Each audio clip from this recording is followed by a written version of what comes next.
Is good afternoon all of you. So today we continue with chapter 4 in accounts, that is journal sum number 10. आज के हमारे transactions हैं transaction of assets. चलो pay attention.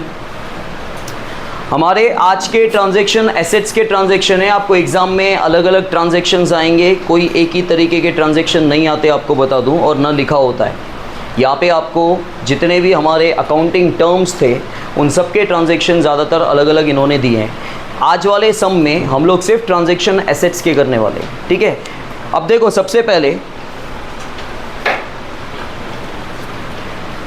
Right journal entry for the following transaction in the books of Shri Lakshman Chandera. First one देखो, a machine purchased by cheque ₹20,000 and paid for machine installation ₹500 in cash. एक machine आपने 20,000 रुपये की purchase की, लेकिन check के through. वैसे भी सामने वाले का नाम नहीं लिखा हुआ है, लेकिन चेक के थ्रू परचेज़ की है. और आपने इंस्टॉलेशन कितना पे किया है? 500. ध्यान रखना क्या बता रहा हूँ यहाँ पे मैं. देखो सबसे पहले आपने क्या किया, आपने मशीन परचेज़ की. आपने उधार में की हो या कैश में की हो, मशीन तो आएगी, ठीक है, मशीन आएगी. लेकिन मशीन आपने चेक के थ्रू पेमेंट किया है. चेक के थ्रू पेमेंट किया है मतलब आपके बैंक अकाउंट से पैसा जाएगा, आपका बैंक बैलेंस. और इंस्टॉलेशन का मतलब होता है फिटिंग चार्जेस. जैसे हम लोग एसी फिट करवाते हैं तो एसी को क्या बोला जाता है पता है? इंस्टॉलेशन बोला जाता है. एसी का इंस्टॉलेशन करवाया, फिटिंग. और वो इंस्टॉलेशन ज़्यादातर आप कैश में ही देते हो. आपके घर पे एसी वाला भी आता है काफ़ी बार, तो आप एसी जो ख़रीदा उसका पैसा आपने भले जैसे भी दिया, इंस्टॉलेशन का पैसा काफ़ी सालों से 10-15 सालों से तो मैं ही देख रहा हूँ कि 500 रुपये 1500 रुपये इंस्टॉलेशन के होते हैं. वो अभी भी 1500 रुपये ही चल रहे हैं. और वो ज़्यादातर इंस्टॉलेशन वाले, क्योंकि देखो इंस्टॉलेशन वाले जो शोरूम से आप एसी ले रहे हो, इलेक्ट्रॉनिक शोरूम से, ज़रूरी नहीं है कि इंस्टॉलेशन वाला उनका खुद का ही हो. उनका टाई अप भी होता है जो इंस्टॉलेशन का सर्विस देते हैं, ठीक है. तो इसमें क्या होता है, डायरेक्टली आप इंस्टॉलेशन वाले को कैश पे कर रहे हो, ठीक है. और काफ़ी बार ऐसा हो सकता है, लेकिन बुक्स में ऐसा नहीं है कि चलो आपने पूरा पेमेंट वहीं पे कर दिया शोरूम के अंदर और चेक के थ्रू कर दिया कि भाई तू एसी का भी ले ले और तू इंस्टॉलेशन का भी पैसा ले ले. ऐसा हो सकता है, लेकिन बुक्स में ज़्यादातर ऐसा नहीं. बुक्स में ज़्यादातर ऐसा है कि आप जो भी इलेक्ट्रॉनिक आइटम, मशीनरी वगैरह, जो भी एसेट्स आप परचेज़ कर रहे हो, वो कैश या चेक में जैसे भी परचेज़ करो, तुम्हारी इच्छा, लेकिन इंस्टॉलेशन का पैसा ज़्यादातर आप कैश में पे कर रहे हो, ऐसा दिया हुआ है. तो आपने यहाँ पे एक 20,000 की मशीनरी परचेज़ की, चेक के थ्रू परचेज़ की, और आप इंस्टॉलेशन का पेमेंट कर रहे हो यहाँ पे कैसे कर रहे हो? कैश के थ्रू, ठीक है. तो सबसे पहले देखो हमेशा, अच्छा एक और रूल इसमें आपको बता दूँ, अच्छे से याद रखना. आप कभी भी जब कोई एसेट्स परचेज़ करते हो, आप जब कभी कोई एसेट्स परचेज़ करते हो और एसेट्स परचेज़ करते वक्त अगर आप कोई भी खर्चा कर रहे हो उस एसेट्स को परचेज़ करने के लिए, तो वो खर्चा एसेट्स की कॉस्ट का एक पार्ट होता है. आई रिपीट, अगर आप कोई भी एसेट्स परचेज़ कर रहे हो और एसेट्स परचेज़ करने के पीछे अगर कोई खर्चा कर रहे हो, तो वो खर्चा एसेट्स की कॉस्ट का एक पार्ट होता है, क्योंकि वो कैपिटल एक्सपेंस होता है. दो तरह के एक्सपेंसेस होते हैं. एक रेवेन्यू, मतलब जो बार बार रिकरिंग होते हैं, बार बार एक्सपेंसेस आते हैं. जैसे हमारे बिज़नेस के अंदर हम सैलरी हर महीने पे कर रहे हैं, वेजेस हम पे कर रहे हैं, रेंट पे कर रहे हैं, स्टेशनरी वगैरह का खर्चा हो रहा है, पोस्टेज का खर्चा हो रहा है. ये सब क्या है? ये बार बार हो रहे हैं. These are the revenue expenses, ठीक है, डे टू डे एक्सपेंसेस. लेकिन कैपिटल एक्सपेंसेस किसको बोलते हैं? वन टाइम एक्सपेंस को, जो बार बार नहीं होगा, जो सालों में शायद या लाइफ टाइम एक ही बार होगा, ठीक है, उसको हम लोग कैपिटल एक्सपेंस बोलते हैं. तो एसेट्स परचेज करते वक्त ये जो इंस्टॉलेशन वगैरह आप पे कर रहे हो ना भाई, फिटिंग चार्जेस, तो फिटिंग चार्जेस एसेट्स की कॉस्ट का एक पार्ट हो जाता है. मतलब वो एसेट्स की कॉस्ट को क्या कर देगा? इंक्रीज कर देगा. वो एसेट्स की कॉस्ट को क्या कर देगा? आज 20,000 की एसेट्स है, मशीनरी तो 20,000 की है, लेकिन आप बोलोगे मशीनरी 20,500 की, क्योंकि वो जो आपने खर्चा किया ना वो कॉस्ट में ऐड कर दोगे, वो कॉस्ट में ऐड कर दोगे, ठीक है. ये सिर्फ एसेट्स के लिए रूल है. तो आपने जो एसेट्स परचेज किया, मशीनरी अकाउंट डेबिट, वो 20,000 का नहीं लिखोगे, आप लिखोगे 20,000 प्लस 500, 20,500. और लेकिन देखो पेमेंट दो तरीके से हो रहा है, क्योंकि दो चीज़ें हैं, एक मशीनरी है और दूसरा इंस्टॉलेशन है. मशीनरी जो आपने परचेज की वो चेक के थ्रू पेमेंट कर रहे हो, मतलब आपका बैंक बैलेंस कम हो जाएगा, और इंस्टॉलेशन का पैसा आप कैश में दे रहे हो तो आपका कैश बैलेंस कम हो जाएगा. और बैंक बैलेंस और कैश बैलेंस हमारी एसेट्स होती है। एसेट्स जब बनती है या एसेट्स जब इंक्रीज होती है तो उसको डेबिट करते हैं, लेकिन एसेट्स यहाँ पे डिक्रीज हो रही है तो उसको क्रेडिट कर देंगे। ठीक है, तो to bank account, bank balance कम हो रहा है और साथ ही साथ आपका कैश बैलेंस भी कम हो रहा है। बैंक बैलेंस कितने से कम हो रहा है? 20,000 से। और कैश बैलेंस, समझ में आया? Next one, furniture of ₹3,000 purchase from Kaveri furniture and carriage paid in cash ₹50। Furniture आपने 3,000 का परचेज़ किया, कहाँ से? कावेरी फर्नीचर से, मतलब आपने उधार में परचेज़ किया, क्योंकि फर्नीचर मॉल का नाम दिया हुआ है, जो मार्ट है फर्नीचर का उसका नाम दिया हुआ है कावेरी फर्नीचर। और आपने क्या किया? आपने कैरिएज पे किया। कैरिएज कितना पे किया? 50 रुपये। अब कैरिएज आपने कैश में पे किया, अब ये ट्रांसपोर्टेशन एक्सपेंस है। अभी अभी मैंने जो आपको लॉजिक बताया, ठीक है, मैंने आपको बोला आप जब कभी कोई भी एसेट्स परचेज करते हो और एसेट्स परचेज करते वक्त अगर कोई भी खर्चा होता है तो वो एसेट्स की कॉस्ट का एक पार्ट होता है। तो आप बोलोगे सर फर्नीचर भी एसेट्स है, और एसेट्स परचेज करते वक्त हमने 50 रुपये का कैरिएज का मतलब ट्रांसपोर्टेशन का 50 रुपये जो हम रेकरी में मंगवाते हैं या ऊँट गाड़ी में मंगवाते हैं या छकरे में मंगवाते हैं, वो ट्रांसपोर्टेशन का पैसा हम इसके साथ ऐड करते हैं। अब आप ध्यान देना, फर्नीचर के साथ कैरिएज का पैसा ऐड नहीं किया जाता। भले फर्नीचर एसेट्स है, लेकिन ट्रांसपोर्टेशन एक्सपेंसेस कभी भी फर्नीचर के साथ ऐड नहीं होते। ठीक है, ट्रांसपोर्टेशन एक्सपेंसेस, और ये ट्रांसपोर्टेशन एक्सपेंस क्या है? परचेज एक्सपेंस है, ये परचेजर के ऊपर आता है। सिवाय शोरूम वाले ने कोई ऐसी स्कीम रखी हो कि हम आपको फ्री होम डिलीवरी कर देते हैं, या आपने लाखों की चीज़ रखी हो और शोरूम वाले को बोले भाई 250 रुपया भी लेगा क्या? अब तू अभी 250 रुपया तो तू पे कर दे। लेकिन जनरली ये हमारे मत्थे आता है, कस्टमर के मत्थे आता है। कस्टमर के मत्थे आता है मतलब कस्टमर का खर्चा होता है। ठीक है, समझ में आया? ये हमारे सिर पे आता है, परचेज एक्सपेंस कहलाता है। लेकिन हमेशा याद रखना, आप कभी भी फर्नीचर परचेज कर रहे हो या आप एसी परचेज कर रहे हो, जो आप ट्रैवलिंग ट्रांसपोर्टेशन एक्सपेंस जो है, नॉट ट्रैवलिंग, ट्रांसपोर्टेशन एक्सपेंस जो कैरिएज होता है वो एसेट्स के साथ ऐड नहीं होता, वो आपका रेवेन्यू खर्चा है, आप अलग से दिखाओगे उसको। समझ में आया? तो यहाँ पे आपको क्या करना है, देखो यहाँ पे आप 2 एंट्री भी कर सकते हो। पहले आप लिखो फर्नीचर अकाउंट डेबिट, आपने उधार में परचेज़ किया, फर्नीचर तो आ रहा है। देखो आप कैश में परचेज़ करो या कोई भी चीज़ उधार में परचेज़ करो, चीज़ तो आने वाली है आपके पास। फर्नीचर तो आ रहा है, फर्नीचर हमारी एसेट्स है। ठीक है, अब फर्नीचर एसेट्स है तो एसेट्स पे कौन सा रूल अप्लाई होता है? Real rule. रियल रूल क्या बोलता है? Debit what comes in. ठीक है, डेबिट व्हाट कम्स इन। यहाँ पे फर्नीचर आ रहा है, उसको डेबिट कर दो, हमने फर्नीचर को डेबिट कर दिया। ठीक है, कितने का फर्नीचर आ रहा है वो भी लिख दो, 3,000 का। और आप ये उधार में ले रहे हो, किससे? तो जब कभी आप किसी से उधार में परचेज करते हो या उधार लेते हो, सामने वाला बंदा आपसे पैसा मांगता है, और सामने वाला बंदा जब आपसे पैसा मांगता है तो सामने वाला बंदा आपका क्रेडिटर बनता है। तो यहाँ पे सामने वाला बंदा हमारा कौन बनेगा? To Kaveri furniture account. अब इसी में दूसरी एंट्री करो कि कैरिएज हमारे लिए क्या है? खर्चा है। ठीक है, देखो यहाँ पे भी जो इंस्टॉलेशन एक्सपेंस था वो हमारा खर्चा ही था, लेकिन हमने खर्चे का नाम लिखा नहीं वहाँ पे, क्योंकि वो खर्चा कैपिटल एक्सपेंस था। वो क्या होता है? वो डिज़ोल्व हो जाएगा। ठीक है, पानी के अंदर चीनी डालोगे तो आपको वो चीनी दिखने वाली नहीं है, वो पानी में घुल जाएगी। तो ये जो इंस्टॉलेशन एक्सपेंस होते हैं, ये क्या होता है? फर्नीचर की कॉस्ट के अंदर डिज़ोल्व हो जाता है। आपको इंस्टॉलेशन एक्सपेंस अलग से दिखाना नहीं, क्योंकि वो कैपिटल एक्सपेंस होता है। कैपिटल एक्सपेंस अलग से नहीं दिखाया जाता, रेवेन्यू एक्सपेंस आप दिखाओगे। जैसे अभी हमारा कैरिएज क्या है? रेवेन्यू एक्सपेंस है। ठीक है, ये हम अलग से दिखाएंगे, इसके ऊपर नॉमिनल रूल अप्लाई होगा। कैपिटल एक्सपेंस आप क्या करोगे? एसेट्स की कॉस्ट के साथ ऐड कर दोगे और खाली एसेट्स दिखेगा आपको। खाली क्या दिखेगा आपको?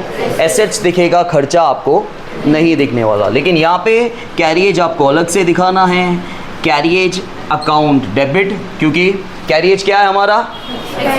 एक्सपेंस पे कौन सा रूल अप्लाई होता है? नॉमिनल रूल क्या है? ठीक है, debit all expenses and losses. तो ये हमारा एक्सपेंस है तो उसको डेबिट करेंगे, हमने डेबिट कर दिया। और इस खर्चे की वजह से क्या जा रहा है? कैश जा रहा है। ठीक है, और कैश क्या है हमारी एसेट्स है, एसेट्स जा रही है तो क्रेडिट कर देंगे। कितने का खर्चा हुआ, आया समझ में? ओके। इसके बाद देखो 50 shares of Mahalakshmi mill purchased at ₹100 per share and brokerage ₹20 पैसे पर शेयर पेड बाय चेक। अब आपने क्या किया, आपने महालक्ष्मी मिल के शेयर परचेज़ किए, मतलब एक कंपनी का नाम है, क्योंकि भाई शेयर जब आप परचेज़ कर रहे हो तो आप कंपनी से ही परचेज़ करते हो। और कितने शेयर परचेज़ कर रहे हो, 50। एक शेयर कितने का है, 100 रुपये का। और साथ में आप ब्रोकरेज कितना पे कर रहे हो, ब्रोकरेज मतलब दलाली 20 पैसे, मतलब 0.20%। ठीक है, तो 50 इंटू एक शेयर कितने का है, 100 का, 50 इंटू 100, 5000 के शेयर लिए और आप दलाली पे कर रहे हो। कितना पे कर रहे हो, ब्रोकरेज 0.2। ठीक है, तो 5000 इंटू 0.2 करो, तो उठाओ ना, क्या 1000,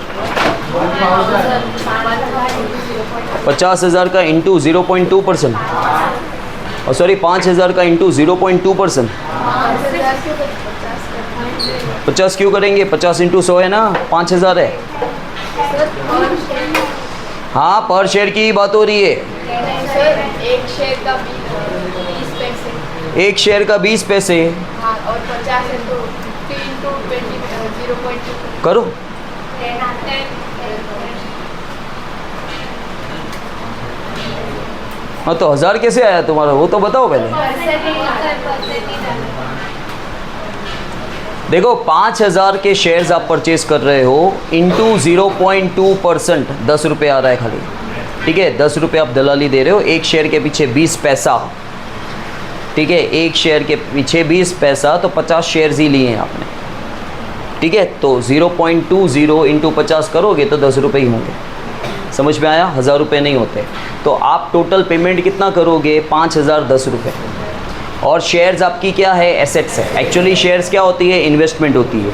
इन्वेस्टमेंट किस में आता है, एसेट्स में आता है। इन्वेस्टमेंट किस में आता है, तो आपने यहाँ पे महालक्ष्मी मिल के शेयर परचेज किए। डेट क्या है हमारा, 3। ठीक है, तो यहाँ पे आप लिखोगे shares of Mahalakshmi mill account debit, या investment in shares of Mahalakshmi mills account debit. ठीक है, कितने के शेयर्स आपने लिए, 5010 रुपये के। वो पूरा अमाउंट आपको साथ में दिखाना है। और ये जो ब्रोकरेज का पैसा है 10 रुपये, वो आपको ऐड करके ही दिखाना है। और आप दोनों पेमेंट कैसे कर रहे हो, चेक के थ्रू। आप दोनों पेमेंट, शेयर्स का पैसा 5000 और 10 रुपये दलाली के, दोनों आपके अकाउंट में से जाएंगे। तो दोनों में क्या हो रहा है, चेक के थ्रू पेमेंट हो रही है, बैंक के थ्रू पेमेंट हो रही है, तो आपका बैंक बैलेंस कम हो जाएगा। बैंक बैलेंस जब कम होता है तो हम लोग क्या लिखते हैं, टू बैंक अकाउंट। देखो ब्रोकरेज, नॉर्मली ब्रोकरेज होता तो आपका खर्चा है। ठीक है, लेकिन ये एसेट्स परचेस करते वक्त आपके लिए महालक्ष्मी मिल के शेयर्स क्या है, एसेट्स है। एसेट्स आपने कितने की ली, 5000 की। ठीक है, 5000 की एसेट्स लेते वक्त आप 10 रुपये का खर्चा कर रहे हो, किसका, ब्रोकरेज का। ठीक है, तो वो जो ब्रोकरेज का खर्चा है, उस खर्चे को आपको अलग से नहीं दिखाना है। वो क्या करना है, एसेट्स की कॉस्ट के साथ ऐड कर दोगे। तो हमने क्या कर दिया, investment in shares of Mahalakshmi mill account debit, कितने के, 5010। इसमें ब्रोकरेज का अमाउंट भी आ गया, क्योंकि ब्रोकरेज का अमाउंट वन टाइम एक्सपेंस है, कैपिटल एक्सपेंस है, वो हम एसेट्स की कॉस्ट के साथ दिखा देंगे। और 5000 और 10 रुपये, एक्चुअली ये दो अलग अलग अमाउंट है, लेकिन इन दोनों अमाउंट को आप साथ में पे कर रहे हो, वो भी कैसे, चेक के थ्रू। तो आपका बैंक बैलेंस टोटल 5010 रुपये से कम हो जाएगा। समझ में आ रहा है, क्लियर है। देखो इसमें मेन पॉइंट यही है, ये पॉइंट आपको याद रखनी पड़ती है, सभी याद रखते हैं अब तक जितने भी यहाँ से स्टडी करके निकले हैं, कि एसेट्स परचेस करते वक्त अगर कोई भी खर्चा होता है तो वो खर्चा एसेट्स की कॉस्ट के साथ ऐड हो जाता है, सिवाय फर्नीचर का कैरियज। ठीक है, क्योंकि फर्नीचर भी हमारी एसेट्स है, लेकिन जो ट्रांसपोर्टेशन एक्सपेंस आप पे करते हो वो फर्नीचर की कॉस्ट के साथ ऐड नहीं होगा। समझ में आया। Next one, for furniture of rupees 5000 goods given of rupees 4000। Again ये कौन सा ट्रांजेक्शन है? एक्सचेंज वाला। For furniture of rupees 5000 goods given in exchange rupees 4000। ठीक है, 5000 का फर्नीचर आया लेकिन सामने आपने गुड्स कितने के दिए? तो फर्नीचर आया और गुड्स गए।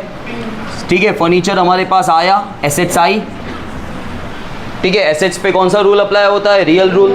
Debit what comes in, credit what goes out. तो फर्नीचर आ रहा है, ठीक है, और गुड्स के ऊपर कौन सा रूल अप्लाई होता है? वो भी real rule. Debit what comes in, credit what goes out. तो गुड्स जा रहे हैं, लेकिन गुड्स जाने का हमेशा हम लोग क्या लिखते हैं? रीज़न। तो सबसे पहले आपको गुड्स जाने के 2 रीज़न सोचने के। क्या हम सेल कर रहे हैं? क्या हम परचेज रिटर्न कर रहे हैं? इसके अलावा अगर गुड्स बाहर जा रहे हैं तो आप क्या लिखोगे? To purchase. तो to purchases, to purchases. Amount किसका आएगा? गुड्स का। अमाउंट किसका आएगा? हमेशा गुड्स का आएगा। समझ में आया? फिर देखो, an old machinery of rupees 6000 sold for rupees 5000। एक पुरानी मशीनरी 6000 की बेची कितने में? 5000 में। मशीनरी थी कितने की? इसको बुक वैल्यू बोलते हैं। हमारे बुक्स के अंदर मशीनरी दिखा रही है, हमारे बुक्स के अंदर हर चीज़ की रिकॉर्डिंग होगी। हमारी बुक्स के अंदर दिखा रहा है कि मशीनरी है और उसकी कीमत दिखा रही है बुक वैल्यू 6000, लेकिन हमने बेची कितने में? 5000 में। मतलब पैसा कितना आया? 5000। क्योंकि देखो ये उधार वाला ट्रांजैक्शन तो है नहीं, नाम नहीं लिखा हुआ है किसी का भी, मतलब पैसा आया। ठीक है, कितना पैसा आया? 5। So cash account debit cheque के थ्रू तो नहीं किए ना, सिर्फ बेची है। तो 5000 रुपये आए और लॉस हो रहा है क्योंकि आपकी मशीनरी, मतलब क्या एसेट से मशीनरी है? आपकी मशीनरी थी कितने की? 6000 की, लेकिन आपने बेची 5 में, तो 1000 का लॉस हुआ। और भाई ये एसेट्स का लॉस या प्रॉफिट दिखाया जाता है, गुड्स का प्रॉफिट या लॉस रिकॉर्ड नहीं किया जाता।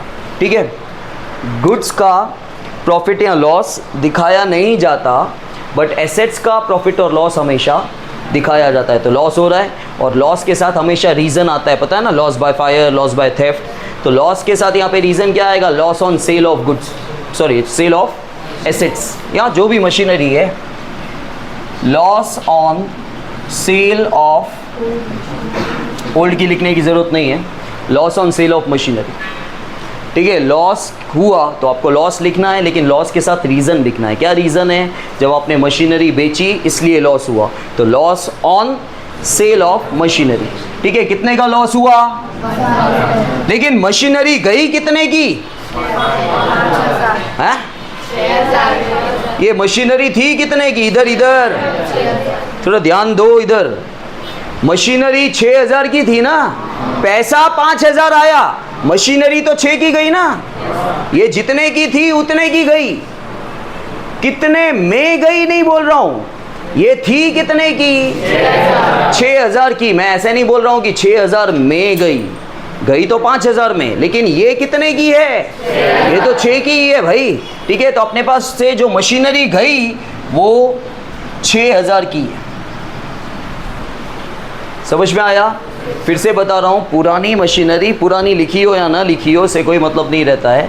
मशीनरी आपकी 6000 की थी जो आपने 5000 में बेची, मतलब आपके पास पैसा 5000 आया, कैश अकाउंट डेबिट 5000। आपने बोला लॉस हुआ क्योंकि मशीनरी 6 की थी, आपने 5 में बेची, 1000 का लॉस हुआ। तो लॉस के साथ हमेशा हम लोग रीज़न लिखते हैं। तो लॉस क्यों हुआ? ऑन सेल ऑफ मशीनरी, 1000 रुपये का लॉस हुआ। लेकिन आपके पास से जो एसेट्स गई वो एसेट्स थी कितने की? 6000 की।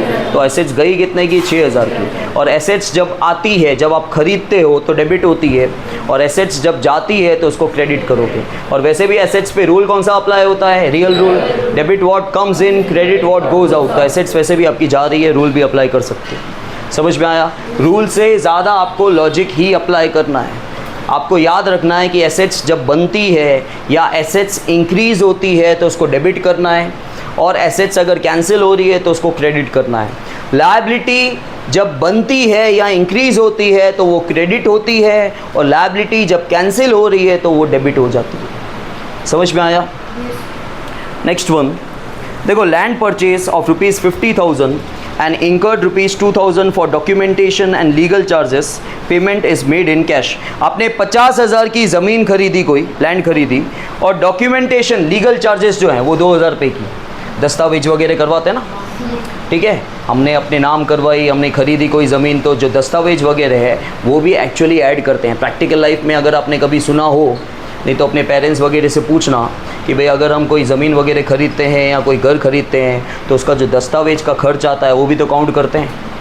आगे चल के आप क्या बोलोगे, मैंने 50 लाख का घर ख़रीदा, नहीं भाई मैंने, अगर 2 लाख का और ख़र्चा होता है, ठीक है, डॉक्यूमेंटेशन का, तो आप बोलोगे मैंने 52 लाख का घर ख़रीदा।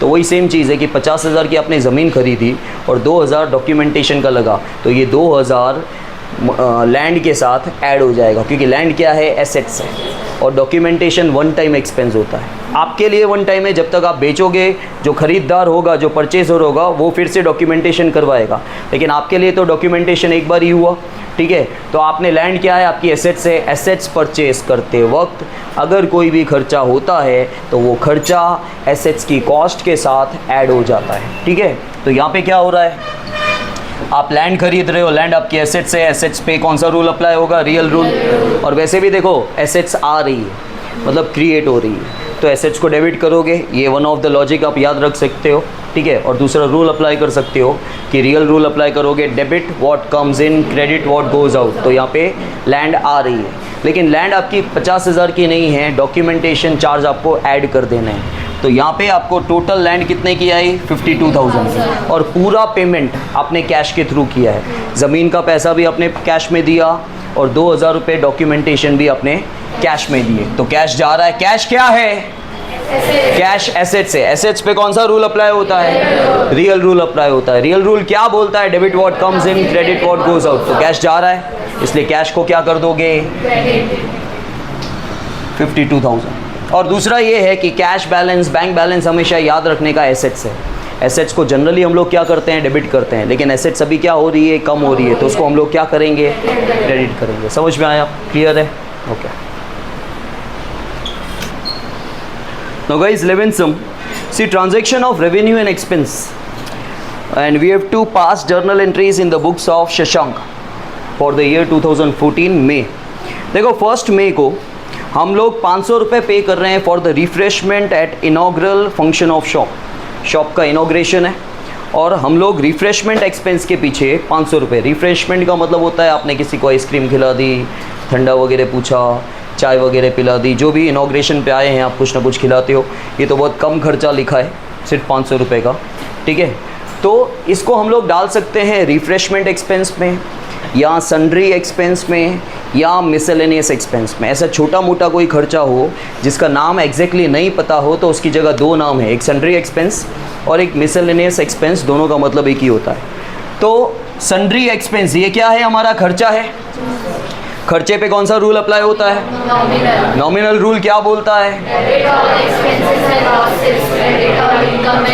ठीक है, debit all expenses and losses, this is our expense, तो इसको हम डेबिट करेंगे, ठीक है। एक्सपेंस का नाम क्या है, एक्सपेंस का नाम है सन्ड्री एक्सपेंस, तो sundry expenses account debit according to the nominal rule.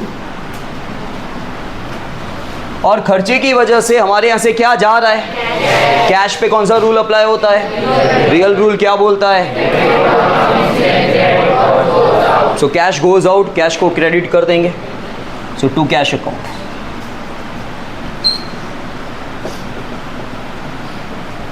समझ आया। Next one, purchase necessary books of accounts ₹400 for business. तो यहाँ पे बोला गया है अकाउंट्स बनाने के लिए जो आप बुक्स मेंटेन कर रहे हो, बुक्स आता है स्टेशनरी में, ठीक है, कोई भी बुक्स आती है स्टेशनरी के अंदर, तो ये कौन सा खर्चा हो गया स्टेशनरी का, कितने का खर्चा हुआ, 400 का। आपने बुक्स परचेज की किस लिए, अकाउंट्स बनाने के लिए, तो वो बुक्स किस में आता है, स्टेशनरी में आता है। तो स्टेशनरी अकाउंट डेबिट, और स्टेशनरी परचेज करने की वजह से क्या जा रहा है, कैश जा रहा है। तो अगेन स्टेशनरी क्या है, आपका खर्चा है, खर्चे पे कौन सा रूल अप्लाई होता है, नॉमिनल। नॉमिनल रूल क्या है,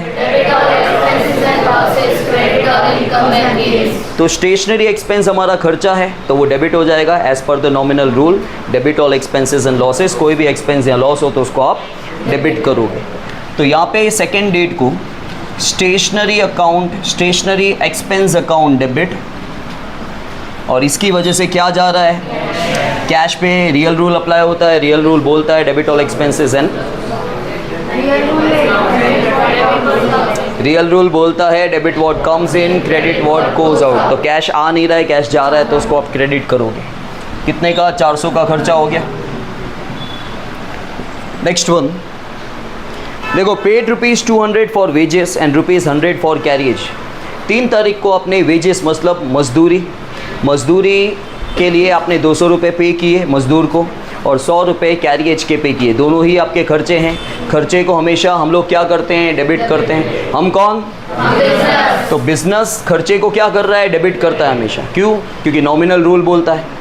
नॉमिनल रूल बिजनेस को बोलता है जब कभी आपका खर्चा हो तो नॉमिनल रूल अप्लाई करो, debit all expenses and losses. अगर आपका कोई भी एक्सपेंस या लॉस हो तो उसको डेबिट करोगे। तो वेजेस हमारा खर्चा है, ठीक है, तो वेजेस अकाउंट डेबिट। वेजेस कितना खर्चा हुआ, 200 का, और कैरियज वो भी हमारा खर्चा है, carriage account debit.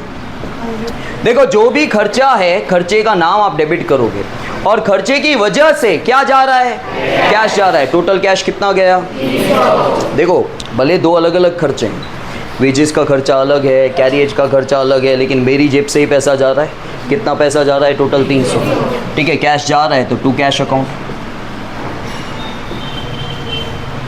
Next one, paid ₹500 for shop rent and ₹300 for the house rent. 500 रुपये अपने शॉप रेंट के लिए पे किया और 300 रुपये अपने हाउस रेंट के लिए पे किया। 5 तारीख को शॉप रेंट मतलब हमारे बिजनेस का खर्चा, ठीक है, शॉप मतलब बिजनेस हुआ, ठीक है, तो शॉप रेंट हमारा खर्चा है। खर्चे का नाम क्या है, shop rent. Shop rent account debit, ये हमारा खर्चा है as per the nominal rule, debit all expenses and losses, ठीक है, बस आगे नहीं बोलना है। और हमारा क्या है, हाउस रेंट। हाउस बिजनेस का नहीं होता है, हाउस होता है ओनर का। ओनर का खर्चा बिजनेस पे कर रहा है। यहाँ पे कहीं पे भी लिखा ऐसा नहीं है कि ओनर का खर्चा है और बिजनेस पे कर रहा है, लेकिन यहाँ लिखा हुआ है मतलब बिजनेस पे कर रहा है। यहाँ लिखा हुआ है मतलब, लेकिन ये खर्चा हमारा नहीं है, ये खर्चा बिजनेस का। ये खर्चा किसका है, ओनर का। ओनर का खर्चा, देखो ओनर की वजह से अगर बिजनेस में से पैसा जाए तो ड्राइंग्स होता है। ओनर की वजह से, ओनर के पर्सनल एक्सपेंस के लिए बिजनेस से पैसा जाए तो ड्राइंग्स होता है। ऐसा कोई ज़रूरी नहीं है कि ओनर खुद विड्रॉ करके लेके जाएगा तो ही ड्राइंग्स है। ओनर की वजह से और ओनर के लिए, उसके पर्सनल एक्सपेंस के लिए अगर पैसा या कोई भी चीज़ जा रही है तो उसको ड्राइंग्स बोलते हैं। तो ये हाउस रेंट, हाउस रेंट किसका खर्चा है, ओनर का, ठीक है, ड्राइंग्स अकाउंट डेबिट। अच्छा ये कितना खर्चा था, 500, ये 300। ये दोनों खर्चे पे कौन कर रहा है, बिजनेस। तो बिजनेस की जेब से कैश जा रहा है, कैश कितना कम हो रहा है, 800, तो टू कैश, ठीक है, समझ आया। नेक्स्ट वन, 10th डेट को ₹400 रिसीव फॉर कमीशन। 4th कहाँ गया, ऐसे डेट के हिसाब से लिख रहा हूँ, सीरियल नंबर होता तो डेट मतलब 4th आ जाता। अब देखो 400 रुपये आपको कमीशन के मिल रहे हैं, कमीशन मिल रही है। देखो कमीशन हमारा खर्चा भी होता है अगर हम पे करें तो, लेकिन कमीशन मिल रही है तो हमारी इनकम है। तो क्या मिल रही है आपको, लेकिन कमीशन के फॉर्म में आ क्या रहा है, कैश आएगा ना। आपको कमीशन मिलेगा तो, लेकिन आएगा क्या, कैश। तो कैश अकाउंट डेबिट, ठीक है, क्योंकि कैश अकाउंट डेबिट क्यों कर रहे हैं, क्योंकि कैश कम्स इन। कैश क्या है, एसेट्स है, एसेट्स पे रियल रूल अप्लाई होता है। रियल रूल बोलता है डेबिट व्हाट कम्स इन, जो आ रहा है उसको डेबिट करो। कैश आ रहा है उसको डेबिट किया। अब कैश आ रहा है तो अपने आप से पूछो कैश क्यों आ रहा है, तो आप बोलोगे सर कमीशन आया। कमीशन हमारी इनकम है, इनकम पे नॉमिनल रूल अप्लाई होता है। नॉमिनल रूल क्या बोलता है, debit all expenses and losses, credit all income and gain. अगर आपकी इनकम और गेन मतलब प्रॉफिट हो तो आपको क्रेडिट करना है। तो ये आपकी इनकम है, इनकम का नाम क्या है, कमीशन। तो टू कमीशन रिसीव्ड अकाउंट कितना मिल रहा है, 400, ठीक है, समझ आया। नेक्स्ट वन, इसी में a cheque of ₹800 received for brokerage. आपको 800 रुपये का एक चेक मिला ब्रोकरेज के लिए, मतलब आपको दलाली रिसीव हो रही है। आपको ब्रोकरेज, आप मीडिएटर हो, आपने किसी का काम करके दिया। देखो आप अपने आप में तो बिजनेस हुई, लेकिन आप क्या हो, हाल फिलहाल आपने किसी और का काम करके दिया होगा तो आपको ब्रोकरेज मिल रही है। आपको ब्रोकरेज मिल रही है तो ब्रोकरेज आपकी इनकम है। लेकिन ब्रोकरेज के फॉर्म में क्या आ रहा है, पैसा आ रहा है, लेकिन पैसा चेक के थ्रू आ रहा है। मतलब वो आपके खाते में जाएगा, आपका बैंक बैलेंस इंक्रीज होगा। ठीक है, आपके पास कैश नहीं आ रहा है, आपके पास क्या आ रहा है, आपके पास चेक आ रहा है। 12th डेट को आपके पास चेक आ रहा है। ये चेक आप बैंक में डाल दोगे तो आपका बैंक बैलेंस इंक्रीज हो रहा है। और बैंक बैलेंस इंक्रीज क्यों हो रहा है? क्योंकि ब्रोकरेज आपको मिल रही है। ब्रोकरेज आपके लिए क्या है? इनकम।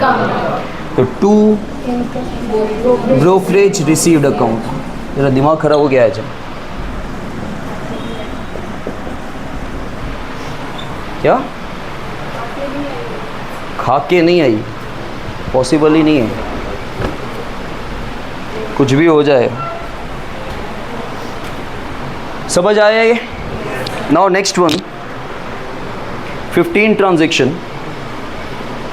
जगह नहीं है, चलो इतना कर लो पहले।